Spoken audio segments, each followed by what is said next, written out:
The heat was a physical weight on the town, pressing the dust down and silencing the birds. In the center of that silence was a woman, hanging. Her wrists, bound by thick rope, were thrown over the top of a raw timber post, her body sagging so her toes barely skimmed the baked earth. Her dress, once white, was torn and stained with the ochre-colored dirt. Around her neck, on a crude string, hung a freshly painted sign, the black letters stark and mocking, Cowboy Land. The people of the settlement watched from the shadows of overhangs, their faces hard and unreadable, their stillness a form of consent. She had stopped struggling hours ago. Now, only the slight tremor of her arms betrayed the life still in her. Her name was May, though no one here had ever used it. A lone rider approached, his horse's steps muffled by the thick dust. He was a man who lived on the edges, his face weathered by a sun and wind that had no interest in town. He stopped, his gaze taking in the scene without hurry, his expression giving nothing away. He saw the sign, the woman, and the watchers. He saw the whole brutal story in a single glance. He dismounted, the squeak of his saddle leather a loud complaint in the quiet. He walked, not to the saloon, not to the general store, but directly to the post. He didn't look at the crowd. He looked only at the raw, chafed skin of the woman's wrists. He drew a long, sharp knife from a sheath on his belt. The sunlight caught the steel, a sliver of cold fire. A murmur rippled through the onlookers, a collective intake of breath. This was not part of the lesson. He reached up, his movements economical and certain, and with one clean slice severed the rope. May fell, a dead weight, into the dust. He did not hesitate. He sheathed his knife, bent down, and gathered her into his arms. She was lighter than a sack of grain. As he turned to leave, carrying her toward his horse, the town's marshal stepped out from the shade. "That's town business, Abel." The man, Abel, didn't stop. He settled her carefully onto his horse, then mounted behind her, his arm a firm bar across her waist. He finally looked at the marshal, his eyes as pale and unforgiving as a winter sky. "Not any more," he said. And with that, he spurred his horse and rode out, leaving the swinging, empty rope and the silent, staring town behind him.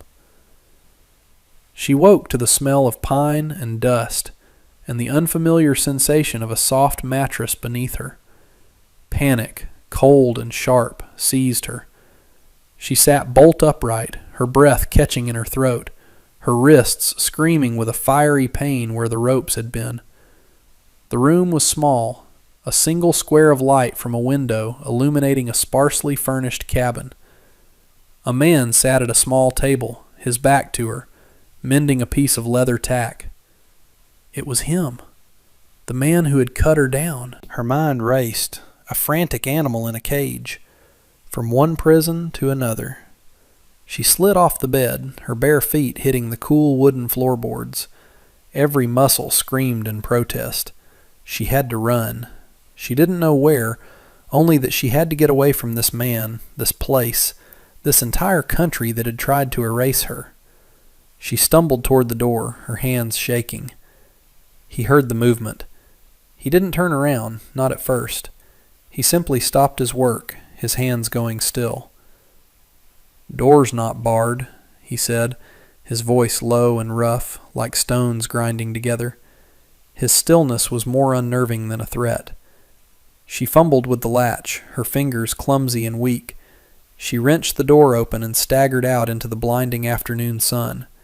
The world was a vast, empty expanse of rock and scrubland, stretching to a horizon that promised nothing but more heat and more emptiness. There was nowhere to go. Still, she ran. She ran until the fire in her lungs burned hotter than the sun on her back, until her legs gave out and she collapsed onto the unforgiving ground. She lay there, gasping, waiting for the sound of his footsteps, for his hand to grab her. But nothing came. After a long while, she pushed herself up. He was standing in the doorway of the cabin, a silhouette against the dark interior. He was just watching. He made no move toward her. Defeated, she slowly, painfully made her way back. When she reached the porch, a tin cup of water and a small bowl of thin broth were sitting on the top step. He was gone, back inside the cabin, leaving her to her choice. Days bled into a silent, watchful rhythm. Abel never crowded her. He would leave food on the porch, a piece of bread, a bowl of stew, a hard-boiled egg, and then retreat to the far side of his property to mend fences or tend to his horse, giving her the illusion of space. She ate only when he was out of sight, devouring the food with a desperate, hidden hunger. Her body began to heal. The raw wounds on her wrists scabbed over, turning a dark, angry purple before fading to a pale, scarred pink. She spent most of her time huddled in the corner of the cabin, a small, frightened creature, her hands clutching a tiny, intricately knotted red silk cord she had managed to keep hidden in a seam of her dress.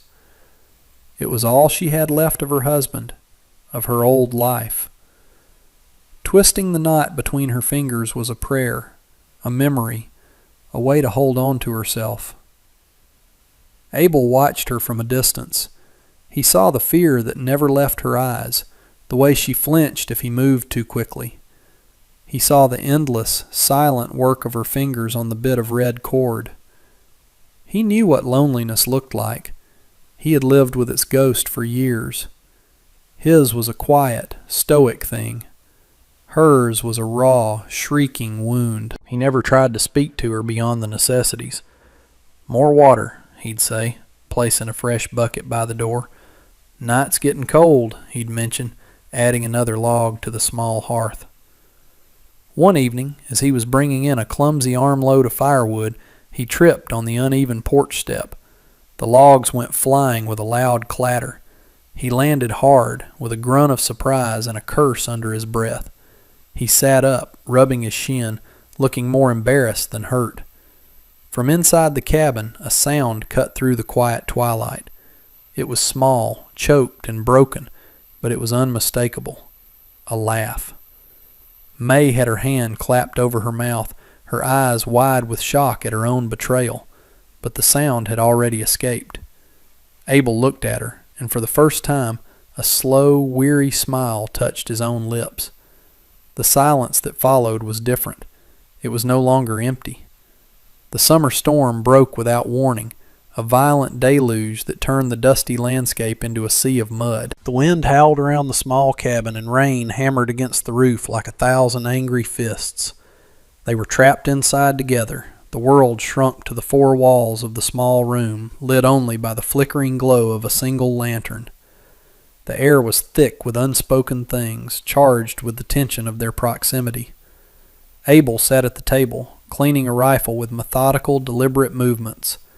May was on the cot, her knees drawn to her chest, her fingers working the silk knot. The storm was a mirror of the turmoil inside her, but the man's calm was an anchor in it. For hours, the only sounds were the storm and the soft click and slide of metal as he worked. Finally, he set the rifle aside. He looked not at her, but into the heart of the lantern's flame. "Came out here to be forgotten," he said, his voice quiet enough that she had to strain to hear him over the rain.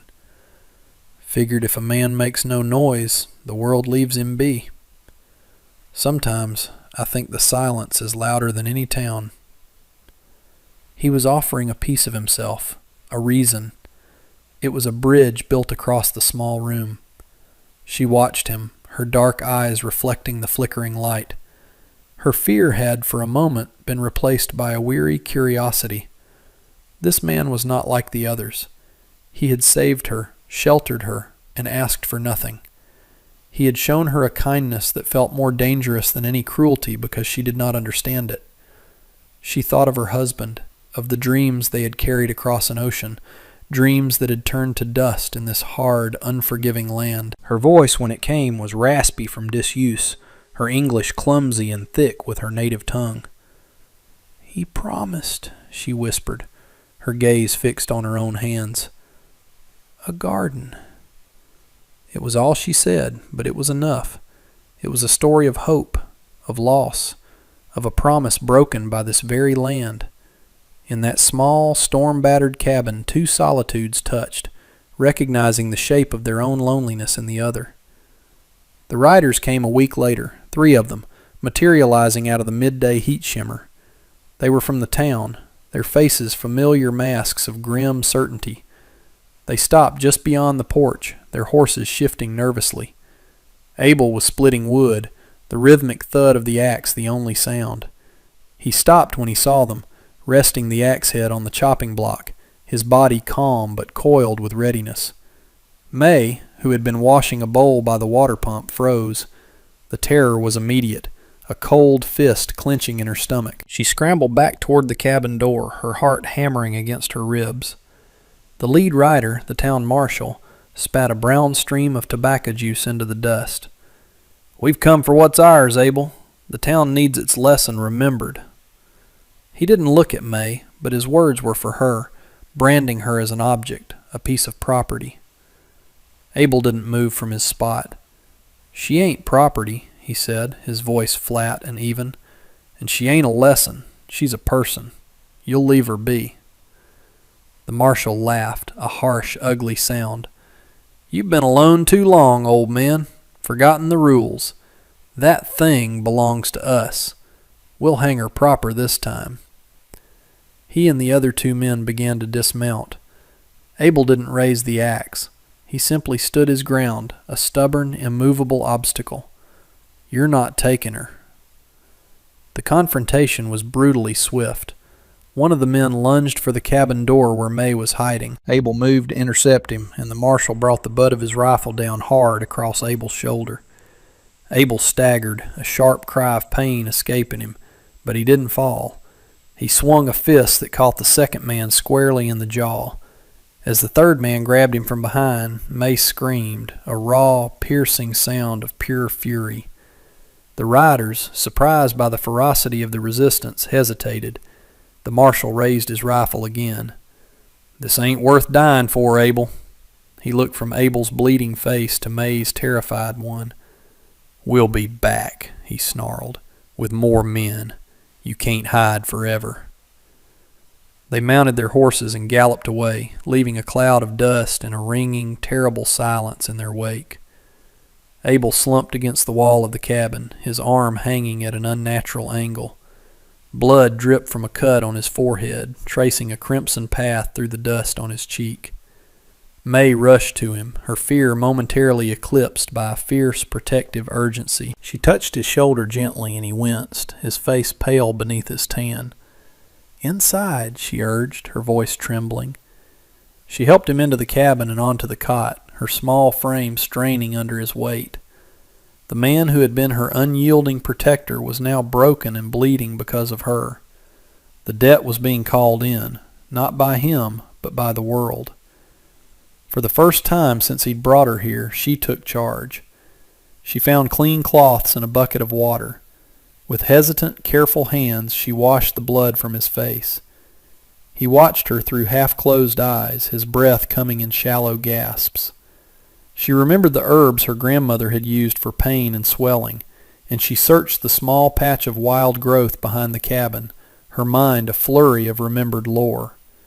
She found what she was looking for, crushing the leaves between 2 stones to make a poultice.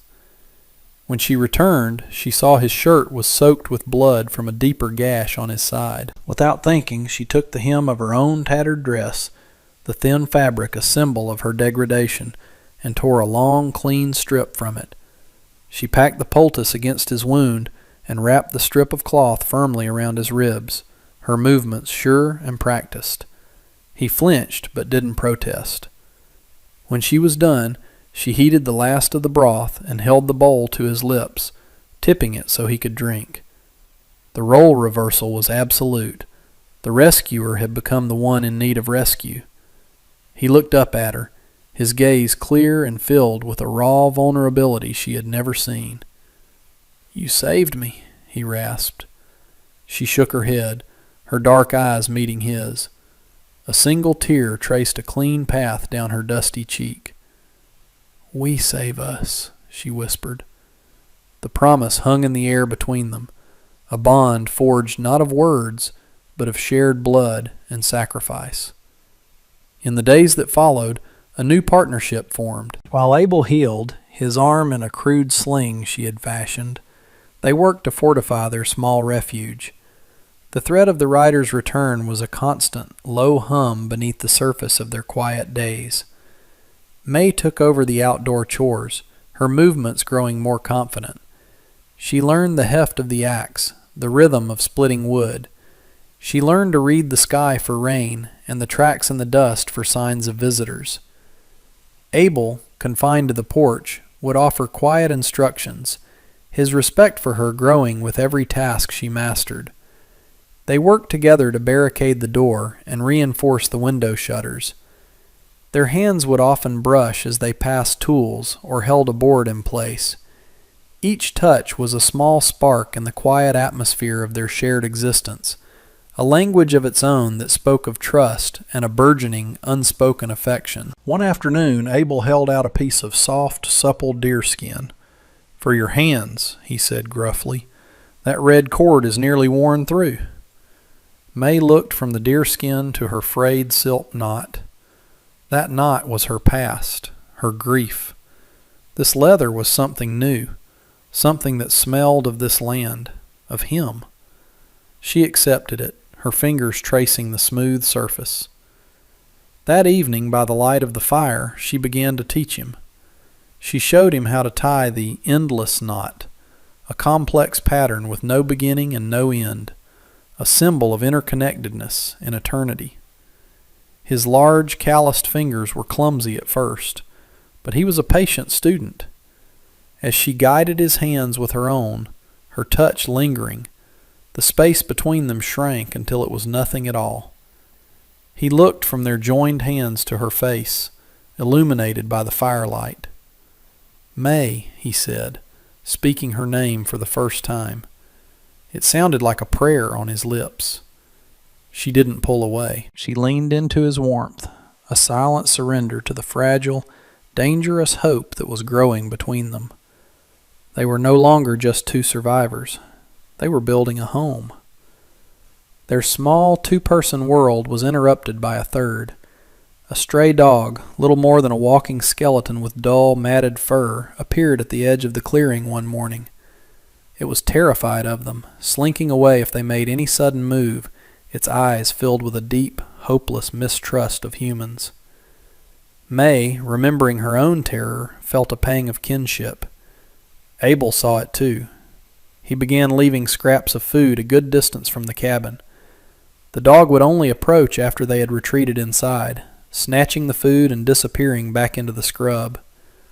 This went on for a week. The dog never came closer, but it never left entirely, a ragged ghost haunting the periphery of their lives. "He's like me," May said softly one evening, watching the dog from the window. "Afraid to trust the hand that feeds." Abel put his hand over hers on the windowsill. "Trust ain't a gift," he said. "It's a wage. You earn it, day by day." The next morning, Abel didn't retreat inside. He sat on the porch steps, perfectly still, while May placed the food out. The dog watched, wary. It took nearly an hour, but eventually its hunger won out over its fear. It crept forward, snatched the food, and retreated, but not as far this time. They repeated this every day. Slowly, painstakingly, the distance shrank. May started talking to it, her voice a low, soothing murmur. One day, after it had finished eating, the dog didn't run. It lay down in a patch of sun just a few yards from the porch and watched them with weary eyes. May felt a swell of emotion so powerful it made her dizzy. She took a step forward, her hand outstretched. The dog flinched but held its ground. Abel's voice was quiet behind her. "Easy now." She knelt in the dust, not moving any closer, simply showing her empty hands. The dog watched her for a long moment, then gave a low, hesitant thump of its tail against the ground. In that small gesture, May saw the mirror of her own journey. In caring for this broken creature, they had found a way to voice their care for each other, to practice a tenderness that was still too new and fragile to be spoken aloud. The man who came wore a fine suit, completely out of place in the rugged landscape. He was a surveyor for the railroad, polite, professional, and carrying a leather satchel full of maps and official-looking documents. He represented a different kind of threat, not the brutal, simple violence of the town, but the inexorable, polite march of progress. He admired their small, well-kept homestead. "Remarkable what you've done with the place," he said, his eyes cataloging every improvement. "The company is prepared to offer you a very generous price for this parcel. The main line is coming through here." He unrolled a map, showing them the bold line that cut directly through their cabin, their well, the small patch of land May had begun to till for a garden. Abel looked at the map, then at May. He saw the flicker of fear in her eyes, the fear of being displaced again, of having this fragile sanctuary torn away. He remembered the sign he had pulled down in the town. After the riders had come, he had taken it from his shed and nailed it to the gatepost of his own property, a defiant gesture. But he had painted over the hateful words. He walked the surveyor to the gate. The man saw the sign. The old words, "Cowboy Land," were faintly visible beneath a coat of white paint, but new letters had been carefully painted over them in black. It now read, "MEI's Garden." The surveyor frowned, confused. An odd name for a ranch. Abel rested his hand on the gatepost, his knuckles brushing against the sign. "It's not a ranch," he said, his voice quiet but firm. "It's a home." He looked the surveyor in the eye. "And it's not for sale." The surveyor sighed, a man accustomed to getting his way through logic and money, unprepared for this kind of stubbornness. "Mr. Abel, you can't stand in the way of the future. The railroad is coming." Abel's gaze was steady. "Then it'll have to go around." He turned and walked back toward the cabin, toward May, who was waiting on the porch. He had made his stand not with a gun, but with a statement, turning a symbol of hate into a declaration of love and belonging. This small patch of earth was theirs, defined not by a mapmaker's line, but by the life they had built upon it. Years passed. The railroad, faced with the costly prospect of blasting through the granite ridge behind the cabin, had indeed gone around. Their small homestead remained an island of quiet defiance in a changing world. The cabin was now softened by age and care, with a sturdy porch and climbing roses that bloomed in a riot of color against the weathered wood. The garden, May's garden, was a lush and thriving testament to her promise, a splash of vibrant green in the muted tones of the landscape. The stray dog, now old and gray-muzzled, slept soundly in a patch of sun on the porch, his dreams untroubled. Abel and May grew old together. The hardships of their past had carved lines on their faces, but those lines now settled around smiles more often than frowns. Theirs was a love built not on grand declarations, but on the accumulated weight of 1,000 small, consistent acts of care. A shared blanket on a cold night, a cup of water brought without asking, a hand reached for in the quiet of the evening. Their story became a piece of local folklore. Travelers on the train would sometimes glimpse the small homestead and the curiously named gate.